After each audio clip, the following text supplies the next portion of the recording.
레위기 22장입니다. 앞장에서는 제사장들이 일상에서 지켜야 할 정기에 대해 언급했고, 본장에서는 제사장들이 예물로 드리는 거룩한 제물에 대한 기록을 다루고 있습니다. 제사장은 자신의 정결 문제뿐만 아니라 그가 드리는 제물도 청결하게 관리해야 할 의무가 있었습니다. 거룩한 예물들을 먹지 못하는 자의 조건이 22절 1절에서 9절에 나옵니다. 하나님께 바쳐진 제물 중에는 제사장의 목으로 돌려진 거룩한 예물들, 즉 제사 음식들을 먹을 수 없는 자들의 신체적 신분적 조건을 제시하고 있습니다. 여기에서 거룩한 예물은 곧 거룩한 물건, 성물은 제사장이나 일반 백성들이 드리는 가장 거룩한 제물과 일반적인 제물을 존칭하는 용어입니다. 거룩한 예물들을 먹을 수 없는 자는 악성 피부병을 앓는 자, 나병한 자, 성기에 고름을 흐르는 환자, 임직한 자, 죽은 시체와 등에 걸린 남자를 만져 부정한 사람, 부정하게 된 곤충이나 사람을 만진 자, 저절로 죽었거나 짐승에게 찢겨 죽은 것 등입니다. 요컨대 여러가지 부정한 일로 의식상 더럽게 된 자는 청결하게 될 때까지 부정한 것을 먹지 말아야 하며, 또 일상생활에서도 부정한 것을 먹지 말아야 한다고 8절에 나와 있습니다. 이 모든 명령을 잘 지켜야만 한다고 이와 같은 규례를 주신 것은 제사장들이 더럽게 되는 것을 막고 일반인들로 하여금 제물의 고기성을 깨닫게 함과 동시에 외적인 정결을 통해 내적으로 성결케 되도록 하기 위함이었다고 기록되어져 있습니다. 거룩한 예물들을 먹을 수 있는 자의 조건은 제사장의 목으로 돌려진 거룩한 예물들, 제사 음식인데요. 먹을 수 있는 자들은 제사장과 그 가족의 일원, 제사장이 자기 돈을 주고 산 종이나 그 집에서 태어난 종이었다고 합니다. 결혼한 제사장의 딸 중 이혼당하거나 가부가 되어 자녀 없이 친정에 돌아온 여자입니다. 이와 같이 거룩한 예물을 먹는 것은 엄격히 제한하고 있는 것은 거룩한 예물이 일반인이나 이방인에 의해 값싸게 취급되거나 우상 숭배하는 예물로 사용되는 것을 방지하기 위함이었다고 하는데요. 예수 그리스도로 말미암아 구원받은 성도들은 하늘에서 내려오신 산떡이신 예수님을 먹고 영원한 생명을 얻게 될 수 있게 되었습니다. 요한복음 4장 14절과 8장에 보면 흠없이 완전한 제물을 바칠 것으로 17절에서 30절에 기록되어 있는데요. 하나님께 제물로 바칠 수 없는 동물들을 열거한 후 여러 제물을 바쳐야 할 것인가를 구체적으로 지적하고 있습니다.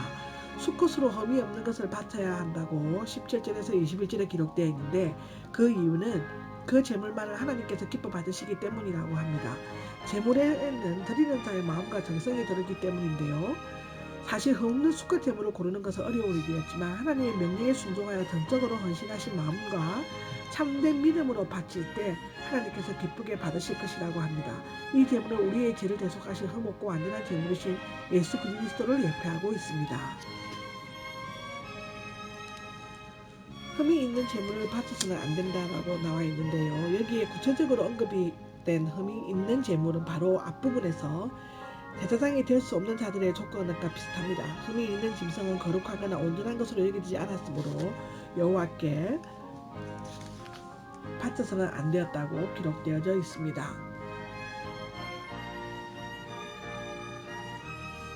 짐승, 소, 양, 염소가 태어나는 8일째 바쳐야 한다고 하는데요. 사람의 장자나 가축의 첫 새끼, 농작물의 첫 열매는 여호와의 것으로 바쳤고, 사람의 장자는 깨끗한 짐승으로 대신 바쳤습니다. 출애굽기 22장에 기록되어져 있죠. 어린 동물은 사람의 할례처럼 7일이나 8일째 드려야 한다고 기록되어져 있습니다. 어미나 새끼가 같은 날에 잡아서는 안 된다고 하는데요. 이방 종교에서는 어미와 새끼를 함께 잡거나 어미 젖새 새끼를 삶는 풍습이 있었습니다. 출애굽기나 신명기에 기록되어져 있습니다. 그러나 하나님께서 이를 금하신 것은 비록 짐승이지만 그것은 모성애를 무시한 잔인한 행동일 뿐 아니라 생명의 소유권은 하나님께 있고 생명이 소중하다는 것을 일깨워주고 이방 풍습을 쫓지 않도록 하기 위함이었다고 기록되어져 있습니다. 감사의 희생물은 기쁘게 받아들이도록 드려야 한다고 되어 있는데요. 한목제에서 감사제, 서원제, 나원제가 있었는데 여기에서는 감사제이며 흠없는 수수와 암소 등을 드리게 되어 있었습니다. 흠없는 제물을 드려야만 하나님께서 기쁘게 받으신다고 기록되어져 있습니다. 제물로 드려진 것은 그날로 다 먹어야 한다고 30절에 나와 있죠. 감사제의 제물은 유일하게 제사장 식구 외에 일반인도 먹을 수 있었는데요.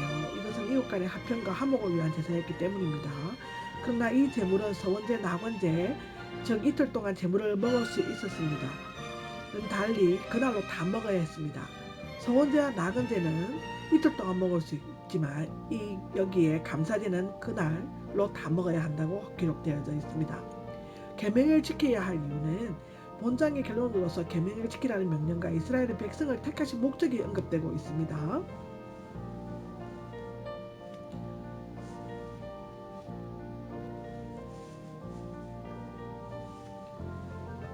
내가 명한 계명을 지키고 그대로 행하여야 한다고 32절에 나와 있습니다. 하나님께서 계명을 주신 것은 그들로 하여금 자기 백성을 삼고 축복해 주시기 위함이었기 때문에 그 계명을 그대로 지킬 것을 요구하십니다. 그러므로 이스라엘 백성은 그들이 강제로 속박하거나 고통을 주기 위한 것이 아님을 깨닫고 기쁘게 자발적으로 준행해야만 한다고 기록하고 있습니다. 하나님이 거룩한 이름을 욕되게 해서는 안 되고 그분의 거룩함의 여김을 받아야 한다고 32절, 33절에 기록되어져 있는데요. 하나님께서는 자신의 이름이 이스라엘 백성 가운데서 거룩하게 여김을 받으시고 우리도 그분에게 거룩하신 것처럼 더 거룩하게 되기를 원하셨습니다. 여기에서 거룩의 참된 기준은 하나님의 거룩성과 자비에게 인도하셔낸 자 신명기 4장 20절에 나옵니다. 성도들이 하나님이 부르심과 계명에 전적으로 순종하는 것은 꼭 거룩하게 사는 삶이라고 할 수 있다고 기록되어져 있습니다. 아멘.